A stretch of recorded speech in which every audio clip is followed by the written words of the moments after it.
What's up guys, you're watching Sid Gamings, and today we are going to talk about the PlayStation 4. Your PS4 won't turn on and doesn't work. How to fix. So you just go and just turn off your PlayStation 4, and after turning off you just press the power button so long until you get the safe mode on your screen, on your PlayStation 4 screen, and you connect the USB cable with the controller, and after that press the PS button of your controller and it will be start working.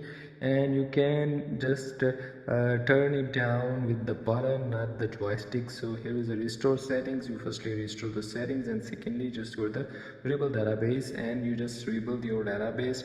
It take maybe 1 minute or less than 1 minute in some seconds. After that you just get back to your home screen on your PlayStation 4, and your data will be fixed, and corrupted data will be deleted, and your PlayStation 4 will be turned on. And that's easy you can fix this error if the software is error.